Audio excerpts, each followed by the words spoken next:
Me. I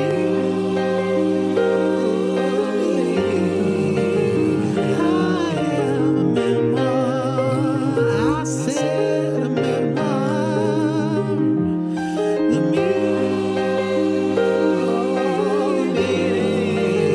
of the meaning of Mariah Carey. Oh, hello, Lamely. We are finally at the end of the Butterfly Triple D. You sound honest. You sound so tired. Hello, Emily. It's but part of it is, look, this is an emotional journey for me. Yeah. You are listening to me. I am a memoir, the meaning of Mariah Carey. This is Fab and Posh. We are listening to the Butterfly album by Mariah Carey. We have been listening to it for months now. Partially because of it's being an emotional journey for you, but also because each song goes for 12 and a half minutes. Each song goes for 12 and a half minutes. There are 12 and a half songs on the album. Like, it is a big, meaty album. And every song has like 14 remixes and a story other versions and a video on other albums. And and there's video clips galore. So there's a lot going on. So we are finally going to get into the final few tracks of the album. I am very afraid that there's only 3 left, and Posh is yet to give his score of 0. No doubt, there's not a 0. Don't worry. Well, it would be a 0 in my book. That's true. All right, let's break it on down. Break me on down. So, Fly Away, Butterfly Reprise. This was my first listen. And this is the track that Fab thinks that I'm going to give a low score to. So I suspected it. Because you were really discombobulated by the Daydream interlude. I think I was discombobulated because, one, it was an interlude. I think it threw me. And I just didn't know where Even though it's all the length of an entire song. No, exactly. And I didn't know... I don't know. I mean, I knew it, obviously, because that's my favourite album so far. But I don't know. Because I wasn't clubbing at 6 and 7 years old. I was like, I don't know. So this was written by Mariah, Elton John, Bernie Taupin, and David Morales. I'm guessing there's some references. There's some sampling going on. And this was actually how the song was initially conceived. Yes. Mariah wanting Butterfly to be this kind of house song. And then thought, actually, no, I'm going to do it as a ballad and call the album this. But, actually, I still want to do both. I'll do both. But the interesting thing that this is not an interlude. This is a reprise. A reprise? So you tell me your thoughts before I tell you mine. Well, this is one of 212 Butterfly remixes. This is the like laid back version of Butterfly from the remix EP, because it's only about 5 or 6 minutes. It's not the full 12 inches, the 12-inch 12-minute version, because there are some heavy house versions of this. Like, there are some unsa, spread your wings, prepare to fly, you have become a butterfly. And I love the kind of churchy vocals. I love that it's kind of, even though it's a house beat, it's a very David Morales remix. Like, it is, what I've been loving since the Dream Lover remix. Like, I love all of them. Like the ones for My All. The fact that she sang one at the Divas Live concert is, I love. But yeah, I love that it's kind of churchy, and it's, all of her David Morales remixes sound like her and the Price Sisters just going to church at a disco. I think I've been to that church. It's in Adelaide. They've got a lot of churches got to convert some of them to discos. But yeah, I love it. I love all of these David Morales remixes, but this one, I'm really fascinated to know that she wanted it to be that this was the original version. Did you not know that? No. Oh, there you go. I'm always excited when I bring something new to you. Yes. No, I mean, like I said, this was when my stand-up career started kicking off. So Mariah Carey albums were, I love this album. And I'm waking up in the morning. It's like, I was listening to that last night. Who's that getting next to home, me? getting home at 3:00 in the morning from a gig, like, tragedy. And I was working in pubs. Yeah.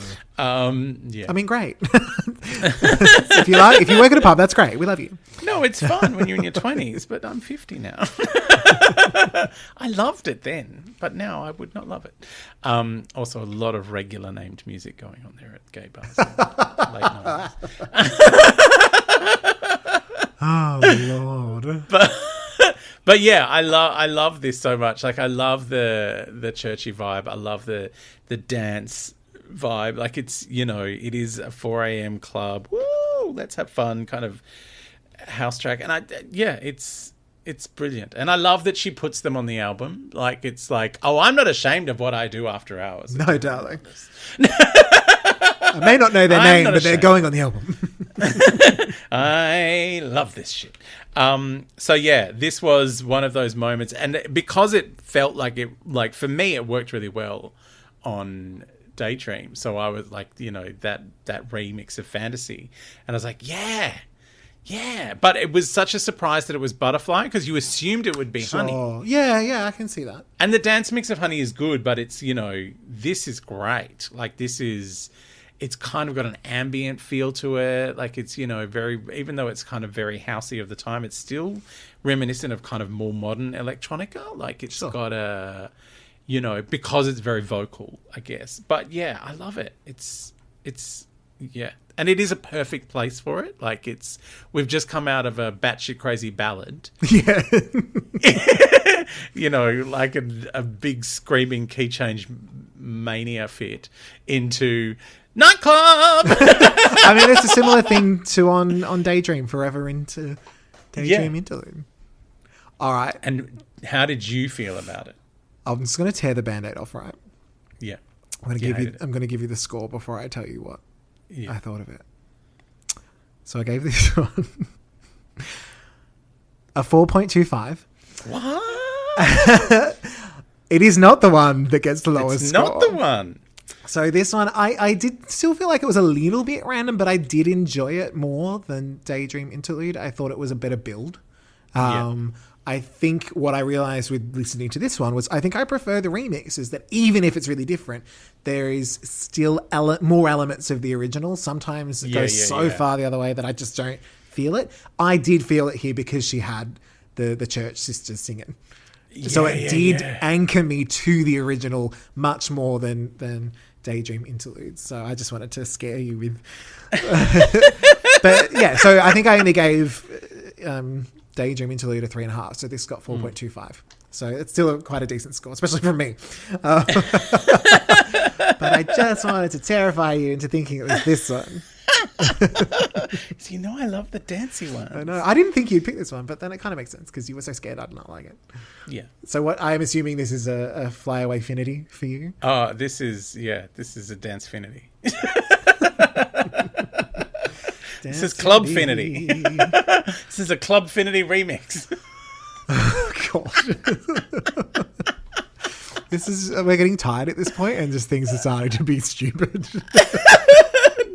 We just started this episode. I mean, I'm sorry. Yeah. I mean, I'm so fresh. So fresh down here at the bum end of the album. But so you enjoyed it. I did. I'm happy to hear that. Yeah. There you go. I'm glad you liked it. Well, then that fills me with hope, because I was terrified that when we eventually get around to doing our 12 inches of 12 minutes, that you're just going to be like, I've listened to 18 of them and they all went for 12 minutes and I don't know why you love them that so could much. Still happen. I used to take a lot of drugs back in the old days. That could and still these happen. were amazing. I don't want to say that won't happen. I took a lot of drugs when I was in my 20s and I really fucking loved these songs. All right. Are we ready for is it the penultimate song of the album? Second last. Penultimate means second last. Great. Which is English lessons. So it is The Beautiful Ones feat Drew Hill, which was a first listen for me. And I believe Drew Hill... Cisco. I was going to say, Cisco is... Drew Hill is not a person, is that correct? Drew no, Hill it's is a band. Group. Yes. Yeah. And it's got Thong Cisco Song Cisco. Is in Drew Hill before the Thong Song. Right. Pre-Thong Song Cisco. Yeah. I don't know what happened to post Thong Song. Cisco. I nearly got in Crisco. I'm not talking about the hampers. And so this is a Prince cover. Tell me, did you know the original? It's from the Purple Rain album. Yes. The soundtrack. No, I was not. Like, I loved Prince. Like, again, I liked his singles, but I never really bought the albums. And I was not a big... Like, I loved When Doves Cry. Yeah. I loved all the singles that came out of Purple Rain, but I was not a... I didn't buy the album. Yeah. But this song made me go, oh, maybe I should get that album. And you know the other thing? All of the songs of his that other people have done, like... There's a Prince song on Celine Dion's first album, which is... There's an Everyone song on Celine Dion's albums. It's a lot of Walter Afanasieff. If it moves, I'll cover it. He produced the fucking Beauty and the Beast song, for Christ's sake. If Afanasieff was busy. Celine Dion just thinks, if it moves, I'll cover it. You know what I love about this is that, you know, we've broken the back of kind of rock ballads. Yes, sure. And now it's like, no, I'm going to cover a Prince song. I'm going to cover an album track from a Prince song. Like, and songs that you go, oh yeah, that sounds like a Prince song. Like, you know, when you first hear it, it's like, yeah, it sounds like a Prince song. This is the song on this album that for a while I only listened to this song. Really? You didn't listen to any of the others? I didn't listen to any of the others because I love the fucking build of it. Like the drama. Like it just starts of like small, grows a little bit, grows it, and then by the end of it, it's like screaming on my knees. Cisco's screaming his own name for some reason. Patty, Mariah. I'm like, this is epic. Like it grows, and it doesn't like. I think this is your problem with whenever you call, is that it's like, here's the key change. It has to happen now. Yeah. Whereas with this song, like it just fucking builds to the point where you're like, when did we get here? Yeah, for sure. Like there was no moment where we just suddenly were in this screaming, you know, everyone is singing, every instrument is playing. It is a big, loud, incredible noise. And yeah, I just loved that dramatic build. I just went through this period where I would listen to this song and then I would listen to Funeral for a Friend, Love Lies Bleeding by Elton John, which does the same thing, which is 14 minutes. Oh my God. It's instrumental for about 10 or 12 minutes and then goes into Love Lies Bleeding. It's like, how is there singing now? There was no singing for 12 minutes and now there's vocals? Oh yeah, this is Elton John. What is happening? Even though it's a Prince song from the 80s, it's kind of got the structure of like a 70s rock anthem where, you know, like White Rabbit. Yeah. You know, the Jefferson Airplane song. Like it's just like, you know, it starts off like this thing and by the time you get to the end you're like, I don't remember us agreeing to be here. But we're here. What day is it? I kind of love it. Who am I? Because it happened, like it is a really delicate balance. Like not many people are able to do a slow and steady climb. Like it is like structure. I mean, it's Prince. He's a fucking genius songwriter. But yeah, just, you know, for the production to match it, for the vocals to match it, for everything to all kind of crescendo at the same time is impressive. Did Mariah and Prince ever write together? I don't know. I don't think so. I feel like that's a thing that should have happened. Yeah, but you know, Madonna and Prince wrote together and it was a terrible, terrible mess. Oh, what was it? What song was that? It ended up being, they did a song called Love Song and then a song called Act of Contrition they're on Like a Prayer. But yeah, it was just not, I think he was trying to push her in a way she didn't want to go. Yeah, sure. And the same thing I think happened with Madonna tried to do a song with Michael Jackson at one point. She tried to push him somewhere he didn't want to go. Like, you know, I know. That sounds terrifying. I know. I think that was the song In the Closet. And okay. It was weird. Interesting. Yeah. But yeah, I think it's just, like you hear this and you're like, oh, why didn't she work with Prince? Like this is... Yeah, I would have been interested to hear them write together. Yeah, it's a great synergy. But yeah, this was it's like sometimes with albums you have a song where you're like, oh, this is my favorite song, and I thought it was interesting that this was the choice of a cover. Like, I'm going to do a Prince song, and I'm not going to do When Doves Cry. I'm going to do the song that he sings begging from the stage in the movie. Like, that's... I would love Mariah singing Cream. Just all of a sudden. But squealing Get on Top. Do you know what I love is that I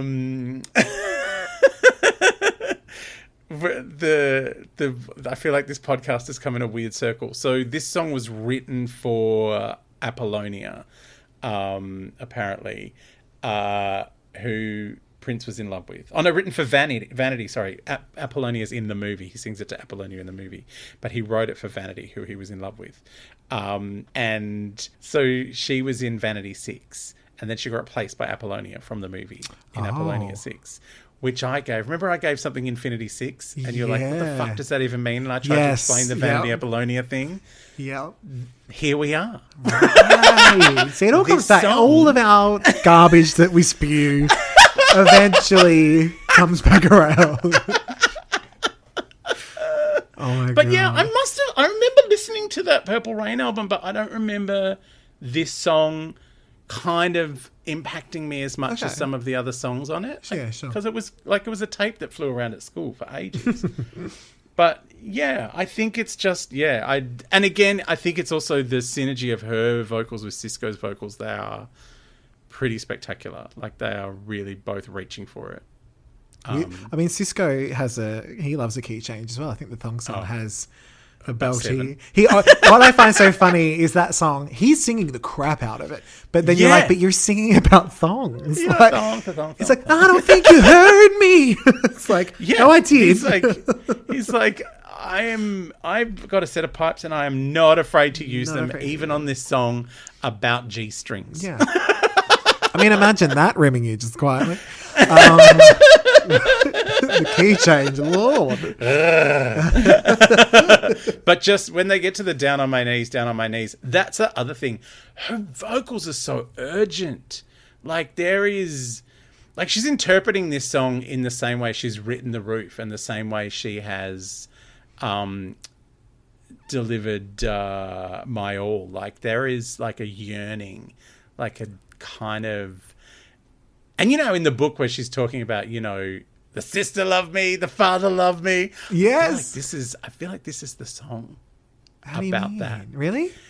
Well, because the song is like, the moment in the film is like the character he's singing to is with someone else, and he's trying to sing to her, the beautiful ones hurt you all the time. Like, that man, like, I know I'm the short, weird man on stage, but I'm better than him because he will hurt you. Sure. And it's like, that's kind of the... I feel like it would have been too obvious if she sang a song called "The Sister Loved Me, the Mother Loved Me, the Father Loved Me." It was perfect. Could have been perfect. Could have been perfect, darling. Smash. But it feels like that kind of energy. But yeah. So is this the one you hated? So I've sat here going, I wonder if he thinks I'm going to give it to this one or to the next one. What song am I going to give the record low score to? So I will read you what I wrote for this. Go. This is far, far too long. The loops just go on and on. 7 minutes of this? No, never again. Reminds me of It's a Hard Knock Life, which I also hate. Preferred Prince's version. See, if it didn't go for 7 minutes, there would be a sudden upswing in tempo and screaming, and it'd be like, "Well, how do we know this is annoying?" It needs to be this long because of the slow. No. Do you know what it is? It's the plonky plonk. It reminds me of It's a Hard Knock Life, which I hate. I hate that song. And the one from Annie, yeah, or the one from both, or the one all from of them. Gwen Stefani. Oh, wait, what? What do you mean? Did she do the Hard Knock Life? No, I think Jay-Z did it. Oh, Jay-Z. But I don't like that version either. I don't like that sound. I don't like it in this song. No, she did fucking Fiddler on the Roof. She did, yes, yeah. And Sound of Music. She did the Lonely Goat Turd. Yeah. So yeah, look, I don't like It's a Hard Knock Life, which this reminds me of. I listened. I don't know. It's how the it reminds plonky you of ting that. ting ting ting ting. Oh, the kind of the Prince syncopated. Yeah, do you not like? Yeah. I listened to Prince's version, and it just made more sense to me. I didn't love it, but it made more sense because he's screaming it in his way. But I tried it again and again. I just couldn't do it. I'm not. Nope. So I gave it my favorite song. I gave. You ready for the score? It's 0. Did you get a 0? No, I gave it a 2. Oh, what? Oh, 2 Unfinity. This is like when you hated Melt Away. I don't know how. I love Melt Away. You hated Melt Away. I know. I didn't hate Melt Away. I love Melt Away. I just didn't love it as much as you did. I fucking love this song. This is my favorite song on the album. How have you? You have heard it, yes? Yeah. I love that it goes for 7 minutes. But can we also... Do you remember how I talked about how I love a 12-minute remix that goes for 12 minutes? minutes? Do you also like a 7-minute 7-inch? I love a 7-minute 7-inch. Like I said, the control of the build, you know, by the time you get to the end of that 7 minutes, you're like, oh, I have invested a lot of time in this, and this is fucking paying off now. See... Cisco is screaming his own name. No, see, I invested all that time, and by the end of it, I'd bled out in the bath. No, you don't understand it. You can't love it the way I love it. You know what, though? The lowest score goes to a song that was not written by Mariah Carey. Yeah. So, you know, you I get you that. can't hate I me. understand that. But yeah, it was a brave choice. I am curious to see what other people think of this song. Maybe they'll say, you feel you're so dumb, Posh, what are you doing? Or they'll be like, finally, someone said it. Someone said it about the 7-minute Prince cover. Yeah. No, I love it. I know I'm gonna get hate for it. I don't care. I tried, guys. All right, I did. No, but I want you to go back and listen to it again. No, and listen out. No, I Cisco. literally said no, never again. Listen out for Cisco singing his own name. It's like years before Jason Derulo thought to sing his own name and then name his child after himself. Ew, did he? He named his child Jason Derulo. Oh my god! So now he can pick it up and go, Jason Derulo. That's a great example of people who should not have children. It's just because of that. I'm sure he's a great dad, but no. Cisco. God. Just. You want to throw me away? Sorry. You're gonna make me lower the score. I just honestly, I just kind of, I sat there going, what? You baby. What were they thinking? And I went back thinking, was the original like this? And I don't know, there was something about the original. It's the same song, but it's just because it's Prince and it makes sense for Prince. Oh, and you know, Prince... Is it batshit? Prince did everything on that song. Like, he plays every single instrument. Even the Hard Knock Life shit. Yeah, he does all of it. It's all Prince. The whole thing. Yeah, because he's a genius. So I am sorry to the Lamley who hate my guts, but you probably did anyway. But at least I didn't give that lower score to this next song. You didn't even ask for my score. Well, I didn't want to hear it. It would have gone for 7 fucking minutes. And had plonky plonk Hard Knock Life shit going on in the background. It'll be Siskfinity. No, it's on my knees-finity. God. On my knees, on my knees. Oh, it's so I don't even know. good. I can't even remember Mariah singing on it. Oh, I've blocked it out. You've got you have to go. It's so good. Look, go and listen to it again. Nah. It's so good. Why would I hurt myself in that way? It's because it's the best song. It's an amazing song.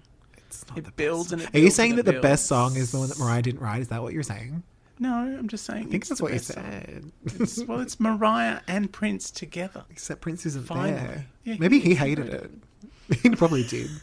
No, he did not give permission to songs to be recorded if he hated them. There are a few people who wanted to do his songs. He's like, nah. I don't like what you've done with that. All right. Are we ready for the finale? The finale. The non-penultimate? The ultimate. Outside, written by Mariah and Walter Snuffleupagus. And obviously, this song has mentioned throughout the book, darling. Yes. Mariah has said it's about being multiracial and feeling like I came from another planet because I never knew anyone in the exact same position as me. So for me, look, lyrically, I really, really like it. Yes. The thing that doesn't quite work for me is the production. Mm-hmm. I think because we've just come off the back of Daydream with such a powerful ending, both lyrically and melodically and production-wise. I think this has all of the right stuff, lyrically, vocally, just the production I wish was a little stripped back. And I actually wrote down, is there a stripped back version? Has she done it acoustic somewhere? Because I think I'd really like to hear her sing it really, really raw. Like Vanishing, just the piano. Yeah, just like... or like My All, just really... I think what it is it's all there, but I'm kind of having to search for it, if that makes sense. Yeah, the weird electronic piano is not my favourite thing. Yeah. Like, so it's reading the lyrics in the book, I was like, wow, I'm really looking forward to this one, you know? And I think I had listened to it out of context as well. Yeah. But listening to it on the album was the whole thing. I was like, just doesn't give me the same impact, I suppose, as looking in. Not that every album has to finish that way, but that was so powerful that then having a song like this that has equally powerful lyrics, and just slightly not quite. I wanted to like it more than I did, but I did like it. I should say that I didn't hate it. I think you maybe because of where it's placed in the album, you're expecting more from it. Maybe, yeah. And I think because of the influence that it's had over the Lamley as well. Like I know so many people. And I think anyone who's felt on the outside can relate to it. And I think, I think that's why I wanted that. Like it didn't have to be the same as Looking In. I don't like to compare songs that directly, and expect it to be something else. But yeah, I really would love to hear it just as Mariah and a microphone, singing it almost on her own. Yeah, I think it suffers from the Afanasiev-ness of it. Yeah, and we have a lot of the ones that I'm not loving of the production is often him.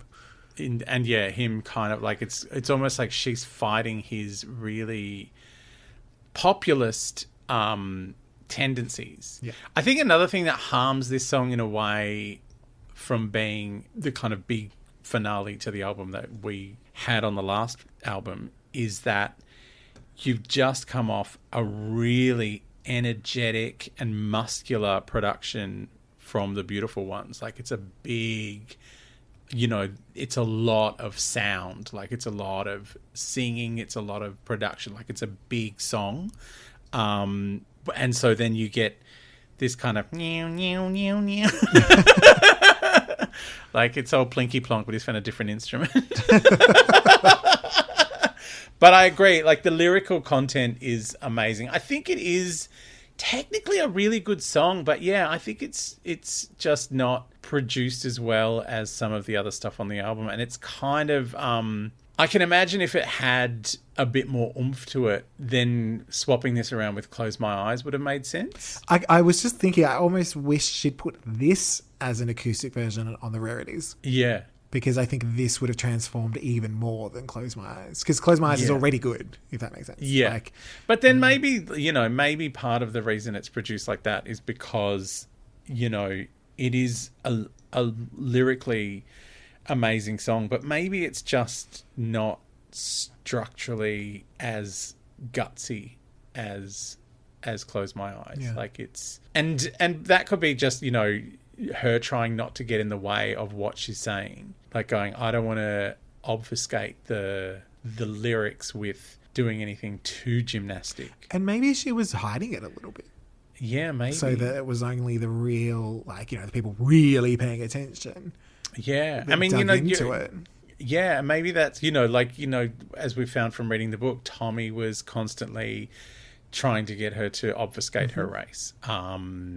And, the record company were always like, oh, we don't know how to sell someone who's biracial. Like that was like an actual problem for her. So, yeah, maybe part of it is like, well, if I kind of stick it down the back of the album. Yeah, Afanasiev it. Afanasiev it to death. Then it's still there. It still exists and it's still saying what I want it to say. But I'm not drawing too much attention to it. I mean, that could be Yeah. entirely subconscious. Like, Yeah, sure. surely she's trying to make everything the best it could possibly be. But yeah, I do really love this song though. Like, I think it is a beautiful, like what it's saying is really quite affecting. And especially, you know, we're talking about the days before. I certainly had no friends who liked Mariah. Like, I have more people who like Mariah Carey now in my life than I ever did before. Me. Like, It's just me. it's just you. No, like, but like, you know, my friends at work, like, you know, people who grew up in the 90s and who grew up with Mariah, kind of, there are people who just love her unapologetically. Yeah. And absolutely adore her. And my mortgage broker loves her. That's why I bought the house. Yeah. Like, he's just like, oh, I love Mariah Carey. Like, just whenever, like, she comes up. And, well, you know, there's pictures of her around the house and stuff. But, you know, he's like, oh, I fucking love Mariah. Whenever she comes up, which is constantly. All the time. Have you ever watched Love on the Spectrum? No. Oh, I started watching it last night. And Is it amazing? Everyone says it's so good. And there was two particular people on a date. And they were talking about music. Do you like music? And they said, yeah, I do. Who's your favorite artist? And he goes, I really love Kylie Minogue. And then she goes, oh, I love her. And I was like, oh, I might marry them. This is the perfect date. And I'd feel the same if it was Mariah as well. But it was just so exciting to see people so, unashamedly love something and to get excited about it on the same level. But, like, even when I was working in gay bars, people weren't really into Mariah. But, like, you know, like, I was. But people were kind of like, you know, they liked regular named people. You know what? Some of it may be that obviously early Mariah, even if it wasn't targeted, although I dare say it was by the label, she was sort of marketed as an Adele style. Yeah, kind of middle of the road. Yeah, nothing too... people in their 30s. Yeah, like I was 19 loving Mariah. All of my 19-year-old friends were like, who are you? Yeah. And then the people who had their sort of finger on the pulse around this time started to see her very differently. Yeah. But she would have still had a lot of the mainstream, people viewing her that way. Yeah. So it wasn't necessarily quote unquote cool to listen to Mariah. So yeah, I guess at the time when you felt like, if you felt like I'm the only person I know who likes Mariah and you hear this song and you go, that's me. I am alone. I feel like I'm outside everyone else. Yeah. And that's certainly how the song kind of resonated for me. Like, weirdly, like it was like she was singing to me about being a fan of Mariah. I'm sure that's what it was. Absolutely. She said a lot of people came up, like a lot of gay people came up to her and said that for them it was about being in the closet. For her it was about race. And then she said, and for Adam it was about being my fan. Yeah. Me being a Mariah fan amongst a whole bunch of, on the gay side I had a whole bunch of Kylie fans, and in my, the other half of my life everyone seemed to like the Pearl Jams and things. See, the funny thing is, for me, that artist for me was Kylie. Yeah. Like, it was not cool to like Kylie. So it's just interesting how... Oh, if you're at a gay bar, everyone loves Kylie. Well, that's true. No one loved Mariah. I think the thing that's difficult... she could actually sing. The thing that's difficult... I was going to say, the thing that's difficult being a Kylie fan is people always feel the need to tell you that she can't sing. And it's like... yeah, we know. That's why we like it. All right. For this song, so for me, I kind of almost gave it 2 scores because I thought that the version we got, I gave it a 4.25 and then said that that's the production's fault. But a strict back version, I would give infinity. Yeah. For me, it's on the cusp of infinity. Like, I like it, but, I've just come out of the epic 7.5 minutes of The Beautiful Ones and I'm exhausted. And I love it.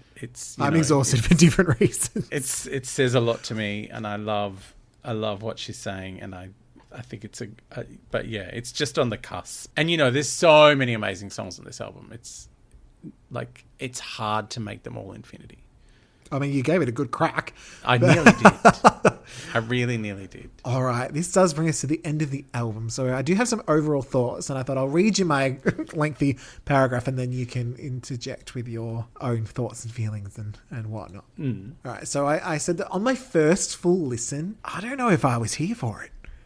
I was like, and I got really nervous that I was going to get like double DP cancelled. Like, I was like, I'm worried that there's not going to be enough infinities or enough high scores to survive what is, said to be one of the ultimate Mariah albums. And I think that was probably because I was so worried about it. It sort of maybe tainted my listen a little bit. Yeah. But for the second listen, I did relax a lot more into it and sort of was able to take it in as a whole piece, if that makes sense. And most of the scores jumped up. Yeah. So this is what I was talking about before, where I said I'm going to go a little bit into how I listen, because it sort of made me think, what is it about the way I listen to songs that A, makes me the harder marker, but also, on an album like this that is seen as so pivotal, why am I tougher on it? So I said that for me, production and melody are the first thing I hear. Yes. So my first listen to any song, it's like, do I like this melody? Do I like this production? Sometimes I'll really, really like it. And then I listen to it later and go, oh, actually, the song's a bit shit. Like, it sounded good, but now I'm not sure. Other times, I'm not so sure. I go, oh, I don't know. And then I actually start to listen to the lyrics and all that. So I think second listen to me is usually where I actually listen to the lyrics. What are they talking about? Yeah. I hear about it. Obviously, I hear some of it in the first listen, but that's when I kind of focus in. And I didn't realize I did it this way. And then sort of by the time I'm listening, maybe the third or fourth time, that's when I'm taking the song in as an entire song and sort of making a judgment on it there. So I think some of Mariah's more complicated melodies and ideas initially don't gel with me because I need time to hear those nuances. Sometimes, like love, that takes time. So sometimes I do sort of shy away from... when you're hurting so much. Right? So sometimes I think I shy away from the deep dives because I feel like I'm either forcing it, like I have to like this one, or maybe I just don't have the time to get into that headspace. Because obviously... And equally, like, you're listening to these as whole albums for the first time. Yeah, for sure. Whereas, this is, like I said, this is an album that I listen to forever and ever. And The Beautiful Ones sometimes was just the only song I would listen to. Yeah. I'd be like, I want to hear that. I want to hear a song that goes for 7 minutes for as and long ends as with the whole album. Screaming. And I mean, that does show even my, the main album that I'd really listen to was Daydream, and look at all the infinities I gave it. So, love takes time. So I think when I do, because as we've talked about, sometimes albums are emotional and they take you on a journey, or sometimes a song doesn't resonate and then something happens to you and suddenly it makes sense. So I think when I'm going in and listening just before we're recording, that does make it a little harder for me to have that connection. But the fact is, even with, however many songs we've listened to so far, only one of them has gotten a score under 3. So that's pretty good. But I think with this particular... And it wasn't a Mariah Carey. It wasn't written by Mariah Carey. What I really liked about this album in particular was the lyrical changes, the way she was sort of pushing that. And I actually think the videos helped me get it a little more, seeing that not only had Mariah's melodies and structures changed, but the way she was presenting herself had changed. And I think particularly in The Roof, I really noticed that. Because I was seeing just the look in her eyes. I don't know. There was something about it that I was like, oh, this means something to her. Yeah. And now not only that, but people are starting to respect her as the artist that she wants to be, not the artist they perceive her as. I honestly think that's part of her not belting a song for an entire 3.5 minutes. Yeah. Is her going, no, I think this one deserves my respect. Like, I mean this song. Yeah. Like, the ones that she doesn't mean, it's like, okay, I'm just going to scream it for an hour and a half. like the end of The Beautiful Ones. No, she's having a fight with Cisco. It's amazing.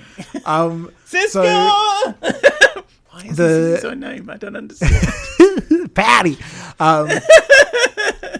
So sort of seeing Mariah more in control and more in touch with herself was a way of kind of helping me connect to the album maybe quicker than other people. People had more time. As I said earlier, I don't mind longer songs. I do kind of get that you sort of want some songs to be a journey. So I actually don't mind that a lot of them were quite long, but sometimes I think you need to indulge, and other times I think you need a little restraint. And there were maybe a couple of songs on which I would have personally just chopped them down a little. But thankfully there are some radio edits in the videos and things like that. I think also this was... like I know when her first album came out when CDs were new. Sure. But I think this was the first one of they weren't really pressing vinyls much anymore. So there wasn't as much of a time. So there wasn't like we can 7, only 8, fit side 1, this side many 2. songs on, and they Yeah, all that's have true. to, like 6 of them have to lose about 4 minutes. Yeah, so maybe she was just a won't bit fit. excited. It's just like, it's a CD. Just Yeah, jam full everything length on there. everything. Yeah, great. Just put it all on And so there. that's the thing. That's not really something that usually bothers me that much. I just think there was a few, when it's one after the other, after the other, after the other, that slightly gets in there. But the other that's the other reason I think that that I found it weird that they were trying to turn them into singles, because I was like, There's a lot. Why are you doing that? Yeah, I know what you mean. like I love them all where they are on the album, but I don't, I either listen to the whole album Yeah. or I don't want to pick one of them out and listen to it separately, kind of thing. Yeah, Does that sure. make sense? Yeah. Except for the beautiful ones. So I want to hear that for I separate. mean, that's a choice. But one thing that surprised me was, and maybe because firstly would just listen to Daydream, but I also know what's to come. Yeah. I didn't feel like this was some huge shift in terms of the sound. Like I didn't go, oh my God, all of a sudden it's this huge urban shift. I think mainly because it feels natural. Yeah. And because we do know the album tracks from Daydream. So I was like, I don't see this as a huge departure that some people, particularly in the mainstream, have labeled it as. But I will say, going in, I was thinking that this was going to take the Fantasy remix and Long Ago and put them on steroids. That's what I was picturing. That's and that what is you thought it not was going to be. Yeah, that's not what we get. And I'd actually argue that while she lyrically dug much deeper, I don't think there was anything on this album that wouldn't have worked on Daydream. No, I think she digs deeper lyrically. I think vocally she's making much braver choices than she would have done in the past. And maybe broader choices as well. Yeah. Like her choices in Whenever You Call, like her vocal choices to go, this is how I'm singing a big ballad. Yeah. Like, I know how you think I should sing a big ballad, but I'm Mariah Carey and I'll do what the fuck I like. Yeah. And I like the kind of weird left turns she's taken. Like, they're not like you say, we heard the start of this in a couple of tracks on. Yeah. And I think what Daydream. I was expecting was for this album to blow them out of the park, but I don't think it necessarily did. That's not a criticism. It's more just saying those songs are also really good. Yeah. Like I didn't sort of think, oh, it just trampled them. No. I don't think it does. And I think some people have that attitude. And I wouldn't agree with that. Yeah. I think what it is that it was the album she spent more time on. Like, it feels like she cared about it more. And I think it is kind of like, it's the ascendance of her as an artist and moving away from the work she's been doing with Walter Afanasieff. Yeah, sure. And before that, Ben Margulies. It's funny. The two songs I wrote down that I felt had the most progression overall was My All, which is the end of the Afanasieff, and then The Roof. Yeah. They were the two songs that I was like, this is where, if you took everything else away, this is where the shift really happened, because it's like, here is everything and nothing that you've known of me and Walter. Yeah. In My All, and then here's something that you've not heard at all. Yeah.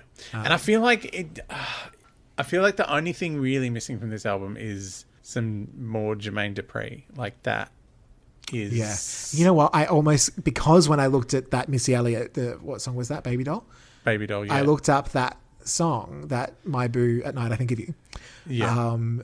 When I discovered that was Jermaine, I was like, oh, if he'd produced that with Missy... Yeah. It would have... Infinity. It is a big deal for Mariah. Like, it is a big change for her, because there's way more on this than there is on, say, Daydream. I think the big change for her is like lyrically saying what she's really thinking. Yeah. And just trying things and being allowed to put them on, like the rap features and things like that.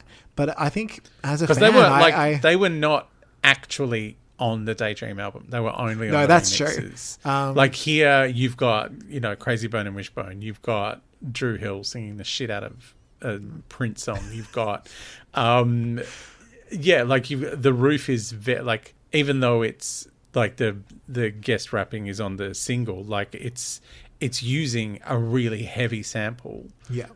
from a rap song. So it's, there's a lot more on here and also Honey. Like, it's, yeah. And I think that's the thing. Like, I'm surprised. I thought as a fan, I wasn't jarred by it. It didn't kind of make me, oh my God. I was like, this makes sense. Yeah. But yeah, it's like, it just seems like not a big shift because we've looked at all of the singles. But Sure.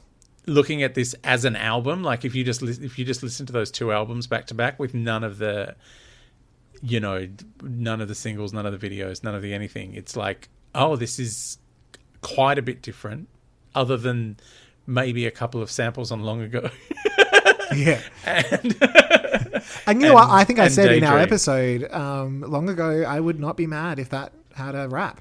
Yeah, it would be great. So yeah, I think it is. Yeah, it is still her, transforming into the Mariah we know and love today. And I think that's what I'm curious about. What happens next? Yes. Well, things. There might be some difficult things. All right, so let's some difficult problems happen next. Some regular problems. We've still got one more chapter before that, though. Okay, so let's smash it with a favourite song. I think I know yours. Look, it's hard because I love Honey, of course. Butterfly is still a soaring, amazing piece of work. Are we just going back through the album? And the Butterfly reprise, like Fly Away, is one of my favorite tracks of all time. I love The Roof. I do love all of it. I can't, like, if I had to pull one out, it probably would be The Beautiful Ones, just because I love that build. I love that. I love her soaring vocals. I love her kind of having a vocal battle with Cisco. I literally don't remember the vocals. I think I had just passed out by that point. Yeah, because you decided you hated it before it started. And then I you just spent 6 minutes not wanting to hear it. That's why I was late, because I was trying to listen to it. Am I going to get a voicemail when you've listened to it tomorrow and you're like... Nah, I'm not going to listen to it ever again. Sorry. So my favourite is... Mao. I know it's a little cliche, but I literally only discovered this song like 12 months ago. So. Oh, yeah, that's amazing. And least favourite, I mean, it's no surprise, it's The Beautiful Ones. What would you say? Oh, and I wrote in brackets, 4th of July, got a reprieve. Because that was written in that slot until I got to there. So what would your least favourite if you had to choose? If I had to leave one behind on the desert island, because I'm taking all the other songs with me, it's either 4th of July or Baby Doll. Maybe I'll leave the 4th of July. Okay. Look, we agreed on a thing. Let's leave Walter. Goodbye, Snuffleupagus. Goodbye, Walter. All right, and an overall score. So from this one, I actually had to put all my scores into like an average calculator because I couldn't. Because I was like, where I struggled was I'd given. I think. But you can love an album and not like any of the songs in particular. Like I do have albums where I'm like, I don't love any one of those songs in particular, but really? I love this album. Oh, that's funny. No, I don't know. Maybe my brain doesn't work like that. Yeah. Of course, I'm putting everything up against each other as well. So you had Daydream that was Infinity. I think the others were sitting around sort of the 4 out of 5, as in Debut and Music Box, and then or maybe 4.5, and then I think Emotions was maybe 3.5. So when I put this in the score, it came out as an average of 4, but I bumped it up to a 4.25 because on the re-listens I did enjoy it more. Yep. And so I feel like it is one that if I were to sort of leave it for a minute and then come back in a couple of months, everything had sort of settled more in my ears. Yes. And we'll see what happens. It's it's Infinity.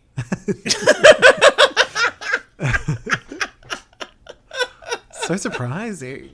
I know. Also, you've got to hear the Jermaine Dupri version of Honey. Like, that is so much fun. It's got Debrat on it and JD. I did.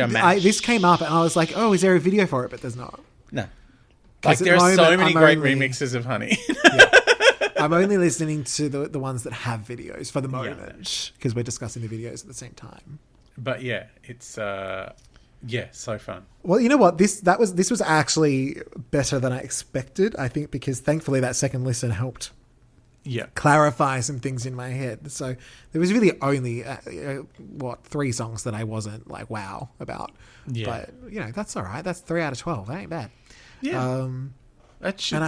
Surely it needs an infinity then. Nah.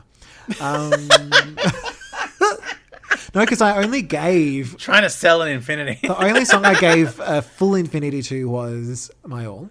Yeah. And I think I gave Whispers and Cusps to Whispers and Cusps.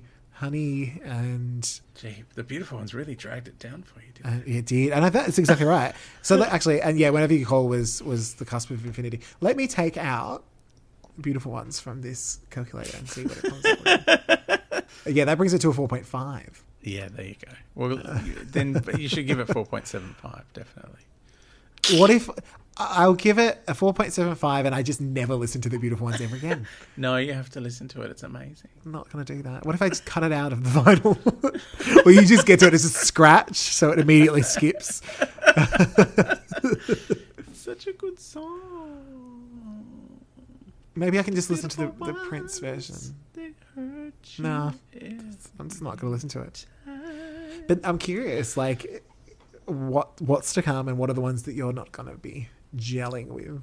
There's a few to come that are disappointing. All right. I'm warning Oh, you. it's going to be something I love, isn't it? It's going to be like it's like that. Yeah, like, I hate this song. I'm like, no. I'm curious now because some of my favorite album tracks are like On Me I Am, Mariah, Caution. I'm trying to think. I think they're the other 2 albums that I know quite well. Yeah, there's probably but one or the 2 in between ones, and I'm wondering if they're the ones that I really like. There probably are. We're going to have a fight. Yay! Yay!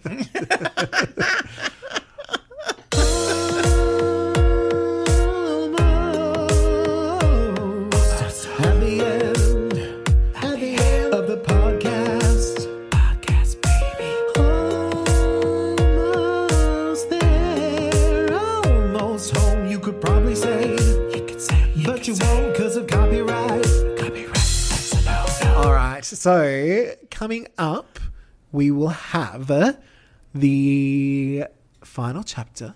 Our season finale. From Sing Sing. And I've put my book somewhere and I don't know what the chapter is. It's a visit to the president. So, we'll have the final chapter, Visit to the President. And then I think we'll have a little rainbow moment. And maybe a little number 1. Some number 1s. Probably not number 2s, just number 1s. Oh, yeah, let's not do any number 2s. Yeah. That's how we ended up with Hero.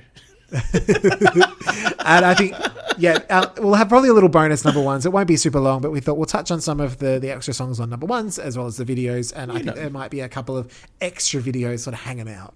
Yeah, there's your Brenda K. Starr bit of business. Mm-hmm. You've got Sweetheart, which is a JD Jamash song.